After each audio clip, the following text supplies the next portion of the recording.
Y en este tema es analizar lo que es la acción del generador y del motor de corriente directa.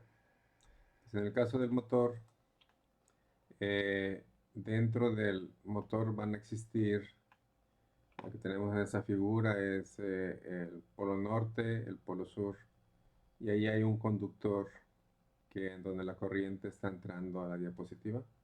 Entonces aquí están los campos magnéticos individuales, ¿sí? La interacción de los campos magnéticos van a ocasionar que exista una fuerza que está dada por, pues aquí en la nota, por la densidad de flujo, por la corriente, por la longitud axial. Y esa fuerza pues se va a poner al movimiento de la flecha, dependiendo si es motor o si es generador.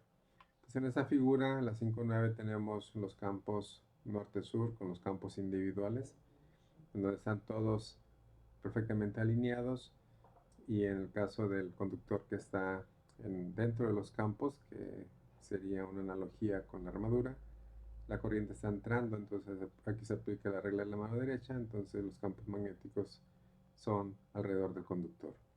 Pero en esa figura están los campos magnéticos graficados individualmente, como que si estuvieran actuando solos, pero en la realidad pues los campos interactúan entre ellos, como se puede ver en esta figura. Entonces tenemos el estator aquí norte-sur, y en la línea, en el conductor que está en el centro, las líneas que están en la parte superior se van a sumar y se hace más denso, mientras que en la parte inferior se cancelan. Entonces eso hace que, como que si fuera un elemento elástico, una liga o un hule que va a estar haciendo que el conductor tienda a irse hacia abajo, ¿no? Entonces esa fuerza magnética que se calcula con el producto de Bill, o sea, B corriente por la longitud, me va a permitir a mí calcular la fuerza electromagnética. Conocer la fuerza electromagnética dentro de un generador o de un motor es muy importante, porque si conocemos la fuerza, podemos conocemos el diámetro del, de la armadura o del rotor, podemos conocer la fuerza, el par que va a tener. Y al tener el par, yo simplemente lo multiplico por la velocidad en radianes por segundo y ya puedo conocer la potencia que me va a desarrollar esa máquina. Entonces, por eso la clave de todo es el par. Entonces, como dice aquí en las notas, esta fuerza eh, depende de la densidad de flujo y depende de la corriente. Entonces, si no tenemos corriente, no hay fuerza. Si no hay densidad de flujo debido a ese campo externo, tampoco va a haber fuerza. Entonces, esa es entonces lo que se ilustra en esa figura 5.10 es que la parte superior, las líneas del campo magnético son más densas, más intensas, hay mayor cantidad de líneas, y eso hace que va a tratar de que el conductor lo impulse hacia abajo.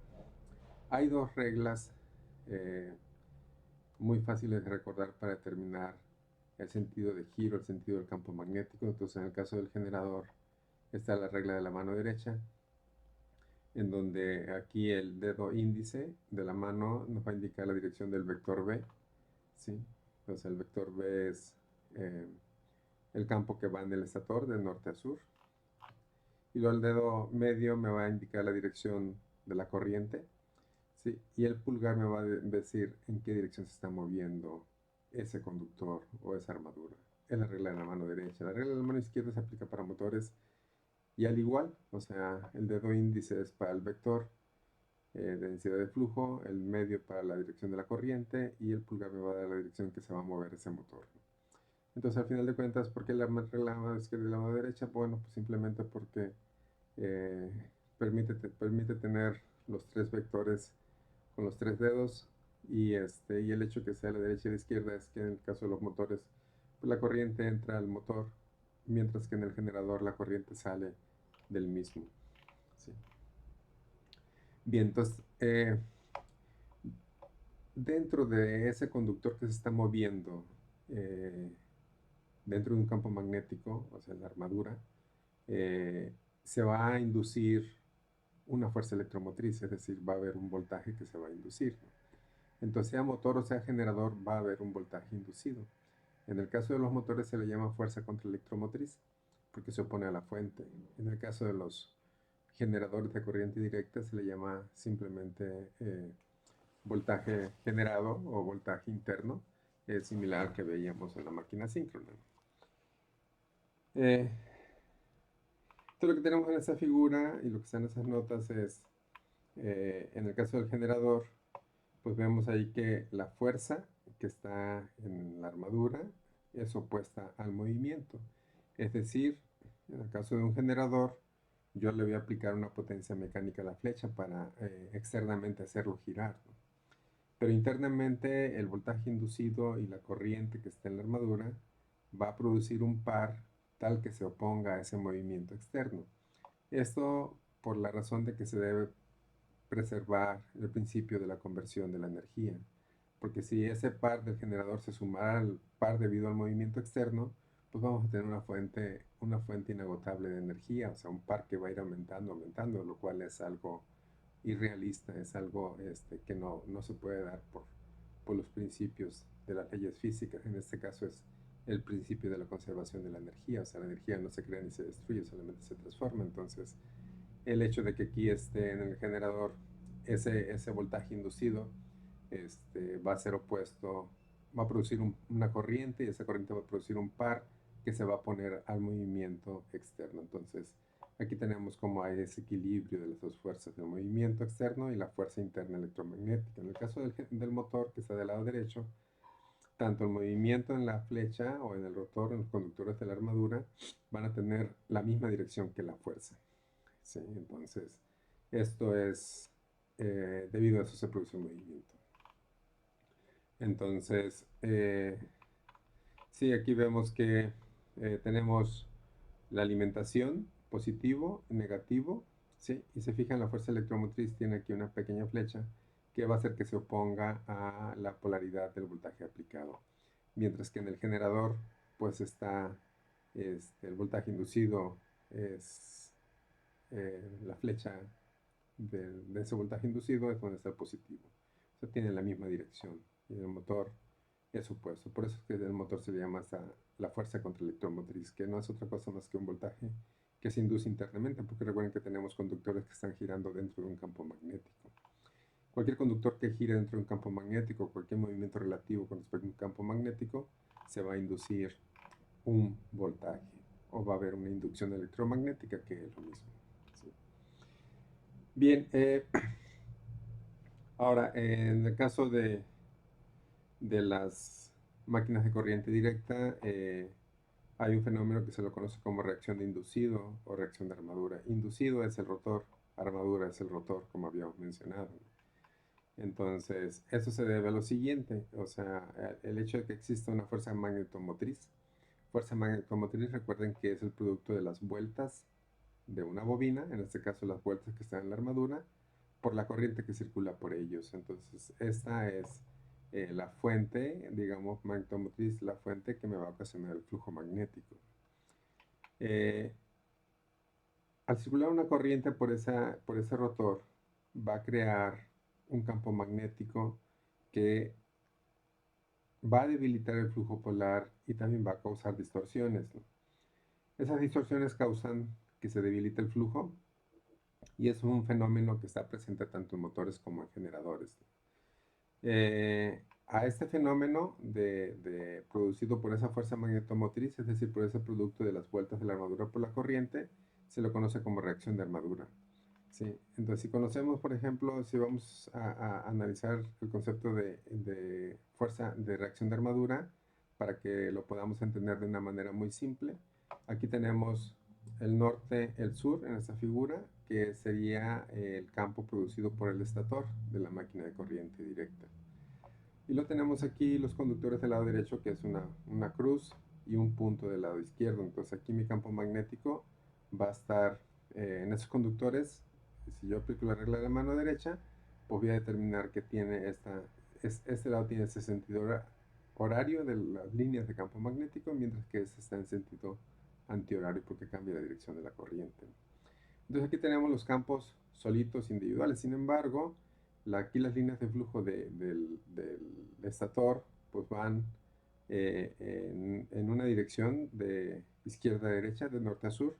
de tal manera que esa dirección se va a oponer a esta, se va a fortalecer aquí, se va a fortalecer acá, y en esta otra esquina que está en la parte inferior se van a restar, ¿no?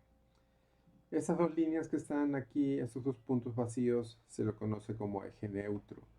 Ahí es ahí donde van puestas las escobillas para evitar que causen chisporroteo.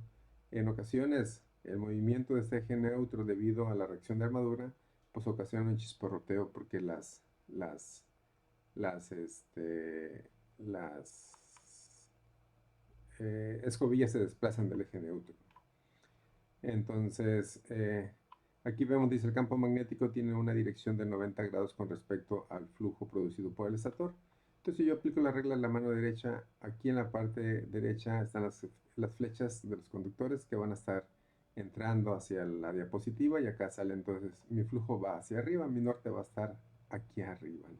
O sea, 90 grados con respecto al norte-sur. En otras palabras, la máquina de corriente directa automáticamente, o está diseñada por la ubicación de sus escobillas, es que están los dos ejes magnéticos en directa y en el eje en cuadratura exactamente a 90 grados. Eh, si yo veo en esta otra figura, ¿sí?, que es donde ya están eh, el efecto de que se van a restar en esa parte de las líneas de campo magnético, aquí se van a sumar en esa esquina porque tenemos más, porque aquí llevan la misma dirección que las del norte-sur, aquí se suman, acá se restan, pues me va a ocasionar que mi plano neutro, o sea, el plano donde no hay inducción electromagnética, se va a desplazar. Se va a desplazar debido a qué? A la reacción de armadura. Entonces el hecho de que esté más intenso estas esquinas, pues mi resultante de flujo de campo magnético se desplaza. Ese desplazamiento hace que ese plano neutro se modifique. Entonces hay algunas formas para mejorar ese problema de la reacción de armadura.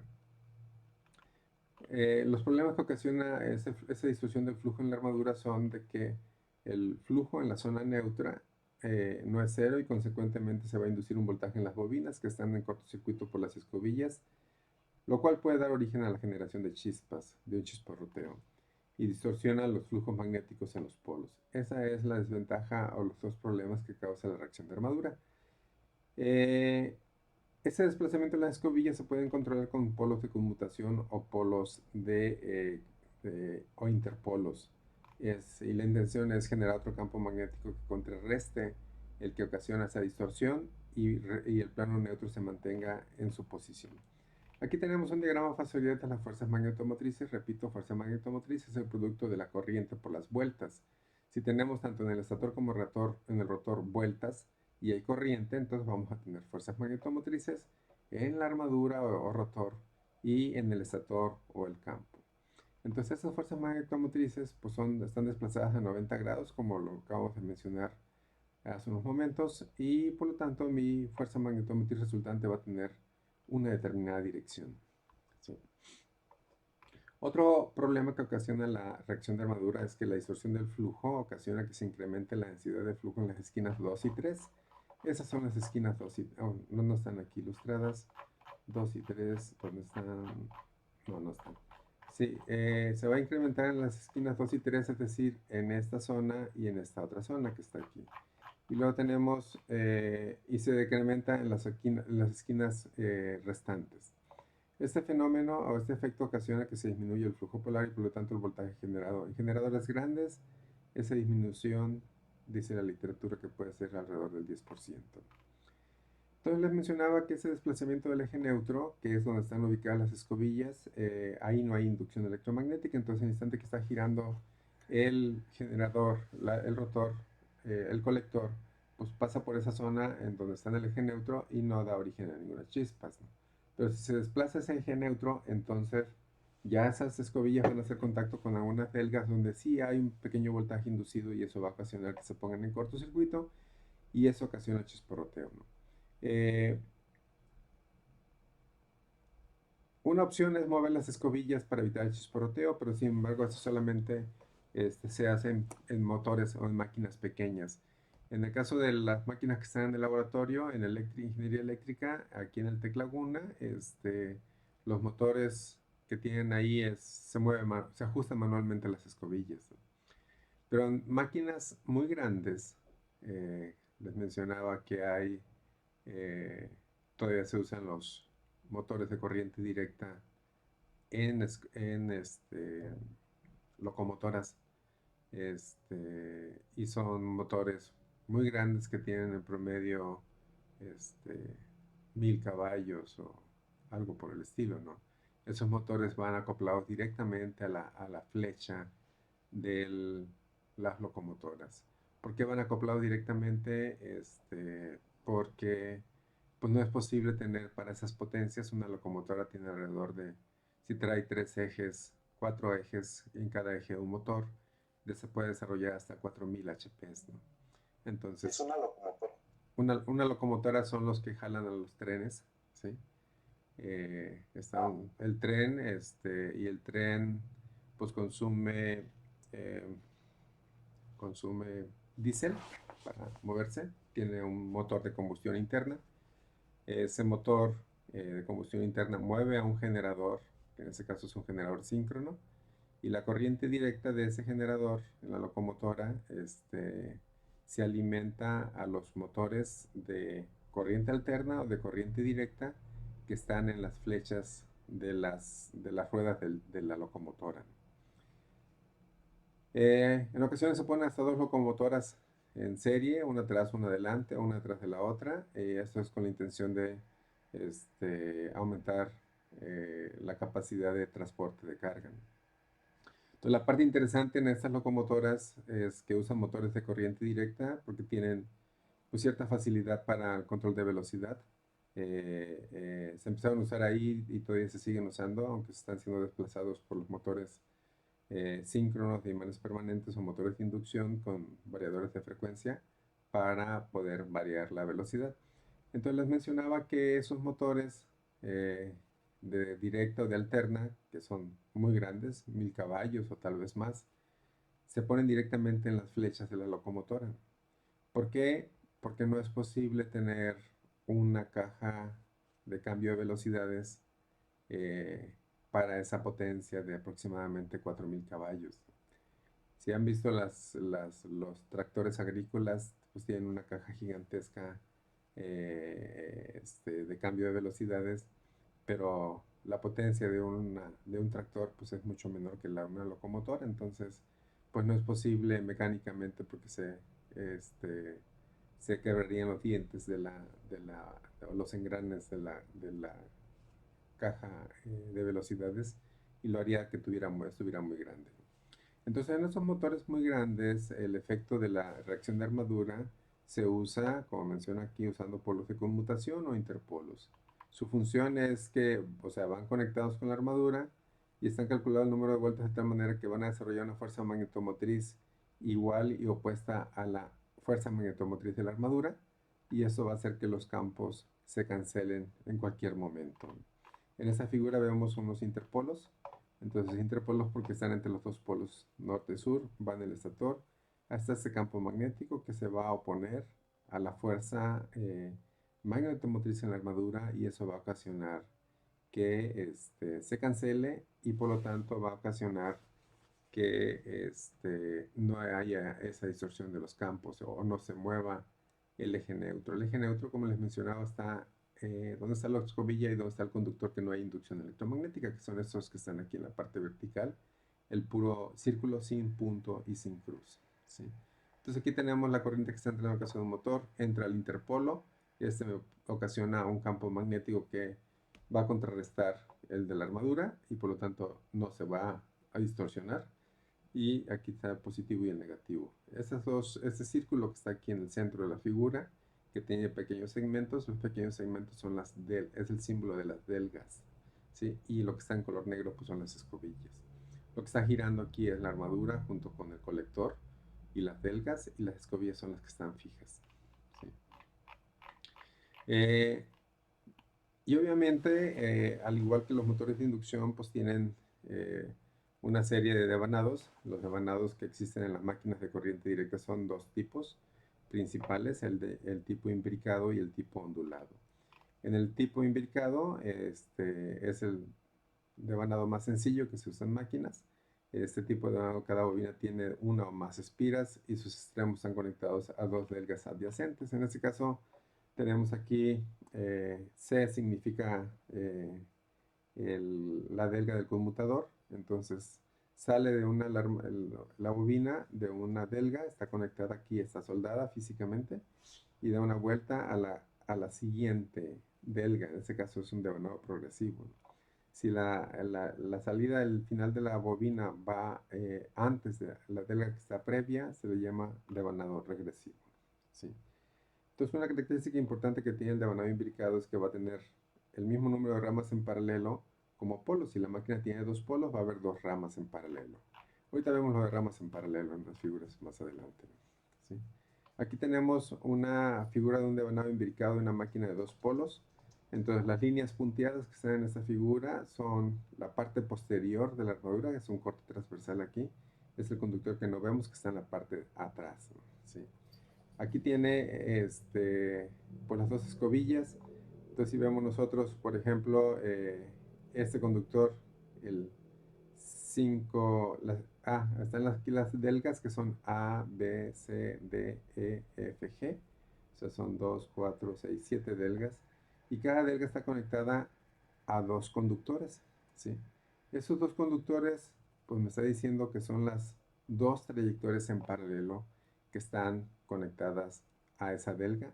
Entonces, en ese momento que la escobilla hace contacto con esa delga, pues está poniendo estos dos conductores en paralelo. ¿Cuáles son los dos conductores? Pues el que tenemos que llega a la ranura 6', ¿sí? Y el que llega a la ranura o al conductor 7. Al conductor 6' y al 7, ¿sí? Y así todos, ese 6' está asociado con esta 6 que está aquí, ¿sí? Aquí está saliendo, aquí entra en la parte posterior y aquí regresa ese conductor. Y luego se conecta a la delga F. Y así se puede sacar todo el diagrama eléctrico de esa devanado imbricado de dos polos. Lo que tenemos en esta otra figura es un devanado ondulado de cuatro polos para una máquina de cuatro polos, ¿no? Aquí vemos de que están pues igualmente sus escobillas y están aquí las formas en que están conectadas las bobinas de la armadura. Entonces, una máquina de corriente directa, lo más complicado o lo más elaborado es el devanado de armadura. En el caso del estator, pues no hay problema porque simplemente son conductores que están alrededor de los polos de las caras polares. El devanado desarrollado de un devanado ondulado, el que tenemos aquí, pues vemos de que a diferencia del imbricado, pues está desplazado a 180 grados los lados de la bobina, que es el caso 1 o 1', ¿no? Y así 6, 6', están todas desplazadas por una cierta cantidad de delgas intermedias. Y en el imbricado son consecutivas las delgas. Tenemos también aquí bueno, el extremo final de este devanado ondulado está conectado en serie con la delga siguiente y así sucesivamente. Entonces aquí tenemos el devanado desarrollado del devanado ondulado, ¿sí? En un devanado ondulado sencillo hay solamente dos ranuras en paralelo. Las escobillas se encuentran separadas entre sí una distancia igual a un paso polar. Paso polar es la distancia que hay en grados entre un norte y un sur. Entonces, si tenemos una máquina de cuatro polos, el paso polar va a ser 90 grados. Sí. Aquí tenemos el diagrama desarrollado este es de la bobina, el devanado ondulado 519, 519, 518. Sí, este corresponde a sacar las conexiones. No están aquí, vamos a ver acá. A, B, no, ninguno de estos dos. Bien, entonces tanto de esta bobina, de este devanado imbricado de la armadura o del rotor como del ondulado, yo le puedo sacar su diagrama de conexiones eléctricas simplemente siguiendo una trayectoria. Entonces, esta es la bobina, 8 es un lado de la bobina y 8' es del otro lado de la bobina. Dentro o el inicio y el final de la bobina. Entonces, es la forma que se conecta. Entonces, al final de cuentas, yo puedo sacar el diagrama de cómo están las bobinas dentro de la armadura. Y en este caso, por ejemplo, en la figura 519, pues vemos de que hay dos trayectorias en paralelo. Ese es el significado de las trayectorias en paralelo. Entonces tenemos una y la otra que tenemos acá. Independientemente sea de vanado ondulado o imbricado, siempre va a haber trayectorias en paralelo. El tener trayectorias en paralelo me permite a mí usar conductores más delgados, dividir la corriente, y como los conductores van en ranuras, pues es más fácil manipularlos y ponerlos ahí. En cambio, si tenemos nada más que sea una máquina de mucha corriente y nomás tenga dos devanados en paralelo, pues va a implicar usar conductores gruesos o soleras cuadradas o rectangulares, generalmente son rectangulares, y introducirlas dentro de las ranuras, pues es toda una labor fuerte. Entonces, al igual que los transformadores y generadores de corriente, generadores síncronos, también aquí existe el concepto de regulación de voltaje. Entonces, es el comportamiento del voltaje que hay a plena carga con respecto al vacío sobre el voltaje a plena carga por 100. Y eso, al igual que el generador síncrono, que tiene una reactancia síncrona, pues también tiene una resistencia en el devanado. Aquí es corriente directa, entonces por lo tanto no hay reactancia, no hay este factor de potencia, porque es corriente directa, nomás tenemos un positivo y un negativo. En otras palabras, si graficamos esa corriente directa, no va a estar completamente una línea recta, ¿no? Sin embargo, tanto como el devanado serie o el devanado de armadura o las escobillas tienen una resistencia eléctrica, que la resistencia del cobre y más la resistencia de contacto de las escobillas, pues a medida que aumentemos la corriente de carga, el voltaje va a disminuir por esa caída de la devanado serie o de la armadura, ¿no? Entonces, entre más corriente, lo que es el punto 1, entre más corriente haya, más caída de voltaje va a haber, y por lo tanto el voltaje en terminales disminuye y con eso empeora la regulación. Sí, entonces, si ese voltaje, recuerden que esta es la máquina en derivación, es máquina autoexcitada, es decir, para excitar su campo se hace por sí misma, no requiere una fuente externa, excepto la máquina de corriente directa en conexión independiente. Pero fuera de la independiente, la serie y la compuesta, la paralela son autoexcitados, es decir, ellos mismos se excitan para producir su propio campo. Eh, Entonces, cuando circula una corriente por los devanados de armadura, ese núcleo se vuelve como un electroimán, cuyo campo magnético interacciona con el flujo principal, lo que ocasiona que el flujo del entrehierro disminuye y por consiguiente la fuerza electromotriz o el voltaje inducido va a tener una caída adicional. Esto es debido a la reacción de armadura. Y eso también pues, le afecta a la generación, a la regulación del generador. Aquí tenemos la cuestión de regulación. Tenemos voltaje sin carga, voltaje a plena carga, y es la relación que hay entre ellos, el voltaje a plena carga por 100. Eso me va a dar, esto es a la potencia nominal. Entonces, en el generador de derivación, el voltaje tiende a caer a medida que yo le saco más potencia de salida. Obviamente aquí lo que nos interesa es tener, lo ideal es tener una regulación de cero, o sea, casi ideal. Y esto lo podemos lograr con el uso de los generadores compuestos. De tal manera que yo puedo fortalecer, al poner las bobinas en serie, puedo fortalecer los campos y eso me va a ocasionar que la regulación tenga un mejor valor. En esta otra gráfica que tenemos aquí, bueno, viene todo el texto del comportamiento de los generadores. Estas notas están ahí en la plataforma. Tenemos aquí las diferentes características de regulación de voltaje de los generadores. Tenemos el bajo compuesto, que es el diferencial, el compuesto plano, el sobrecompuesto, paralelo. Bajo compuesto, sobrecompuesto, se refiere a que el campo magnético, en el caso del eh, bajo compuesto, están oponiéndose el campo serie con respecto al campo en paralelo. Eso va a ocasionar, nos va a llevar a la conexión diferencial del motor compuesto corto o compuesto largo, independientemente de eso, ¿no? Aquí tenemos el compuesto diferencial, ¿no? Que también se lo conoce como bajo compuesto. Aquí está el compuesto diferencial, porque el campo magnético del campo serie se va a restar al campo magnético del campo en shunt. Entonces, todos los generadores tienen una característica de comportamiento del voltaje diferente entre ellas, y eso hace que pues tenga una serie de gráficas diferentes. Aquí tenemos unos ejemplos. Entonces dice, por ejemplo, que el voltaje de un generador en paralelo de 100 kilowatts, 250 volts se incrementa a 260 volts cuando está en vacío, cuál es la corriente a plena carga y el porcentaje de regulación, ¿no? Entonces es algo muy sencillo, conocemos potencia, conocemos voltaje en vacío a plena carga, entonces lo único que necesito aquí es conocer la corriente, aquí tengo, calculo la corriente que es potencia entre voltaje a plena carga. Aquí ya no se usa ni la raíz de 3 ni el coseno, porque es corriente directa, no hay factor de potencia. Factor de potencia, pues se podría decir como que sí es 1, porque pues, en primer lugar no son alternas, ¿no? Y eh, sí, entonces la regulación simplemente va a ser el voltaje en vacío más voltaje en plena carga, que es lo que tenemos aquí, ¿no? Entonces, esta corriente pues no se emplea para nada, nada más lo puse ahí para ilustrar la corriente. ¿Sí? El generador serie, en este tipo de generador la corriente de carga es la corriente de excitación, por consiguiente el voltaje generado depende de la corriente suministrada a la carga. Debido a que el voltaje en terminales depende de la corriente de carga, el generador serie tiene muy pocas aplicaciones, entonces este es el voltaje en terminales del generador en serie, pero como va en serie y es autoexcitado, pues a medida que se va aumentando la corriente de carga, aumenta ese flujo, aumenta el voltaje y así sucesivamente hasta un punto máximo y luego ya se abate completamente el voltaje en terminales, ¿no? Y al igual que las máquinas de corriente alterna, pues hay eficiencias, tanto motores de corriente alterna como motores síncronos de alterna como generadores síncronos.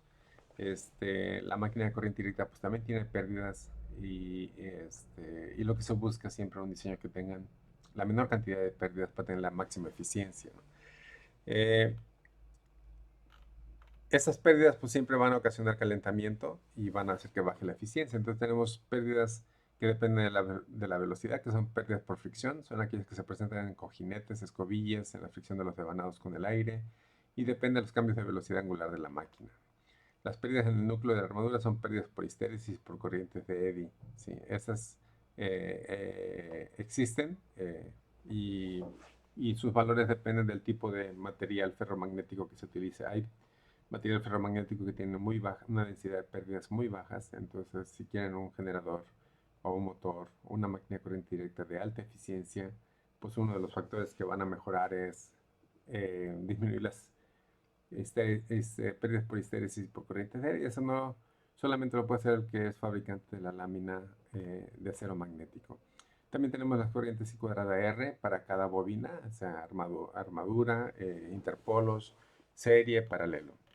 Y las corrientes parásitas dependen de la distorsión del flujo como causa de la reacción de armadura, entonces la mala distribución de la corriente en los conductores y las corrientes de cortocircuito en la conmutación. Eso que se refiere a la mala distribución de las corrientes en los conductores, pues generalmente la corriente tiende a irse a la superficie, pero y eso no nos conviene, entonces pues se tiene que buscar que estén bien distribuida esa densidad de corriente en las bobinas, sobre todo de la armadura, que es donde hay más corriente. La eficiencia, pues como ya lo habíamos visto, es potencia de salida entre potencia de entrada por 100. La potencia de entrada es la potencia de salida más las pérdidas. Hay dos ecuaciones fáciles de recordar, ¿no? Aquí tenemos un generador de 5 kilowatts y me están pidiendo que calcule la eficiencia. Entonces tiene unas pérdidas totales de 700 watts cuando está a plena carga y la eficiencia se pide que se calcule, ¿no? Entonces, si la potencia de salida son 5 kilowatts, que son 5000 watts, entonces la potencia de entrada va a ser la potencia de salida más las pérdidas, que son 700, y eso me da una eficiencia del 87.7%, ¿no? En este otro ejemplo tenemos un generador de 50 kilowatts, tiene una eficiencia del 90%, 90.5%, calcula las pérdidas totales. Entonces tenemos aquí la, la eficiencia, que va a ser igual a, bueno, aquí me piden las pérdidas. Hay que sacarlas, despejar las pérdidas de esta ecuación, ¿sí? De esta misma ecuación, y despejándolas ya se conocería la eficiencia. Entonces simplemente se sustituyen los valores y nos va a dar unas pérdidas de 5248 watts. Aquí tenemos este otro ejemplo más completo. Tenemos un generador. eh, eh, ¿Qué tipo de conexión sería? ¿Serie, compuesto, paralelo? Impuesta, Sí, corto o largo. Largo, ¿no? largo. Largo porque está el devanado en paralelo más alejado de la armadura. Entonces siempre tomen como referencia eso, ¿sí? Entonces en este ejemplo me dan como datos, es un compuesto largo de 10 kilowatts o 150 volts.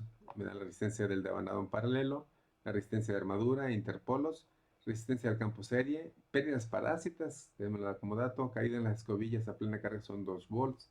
Si con esa caída que yo puedo calcular y lo multiplico por la corriente, puedo saber las pérdidas que hay simplemente de resistencia de contacto. Entonces, la solución es calcular las corrientes en cada una de estas ramas. Y ya calculando las corrientes, yo puedo conocer las pérdidas I cuadrada R de todo ese circuito equivalente. Ese es el circuito equivalente del generador compuesto, ¿sí? Entonces, tenemos primero sacar la corriente de carga, que serían los 10 kilowatts entre los 250 volts. Aquí hay 250 volts en terminales y 10 kilowatts en la carga. Entonces eso me va a llevar a tener una corriente de 40 amperes.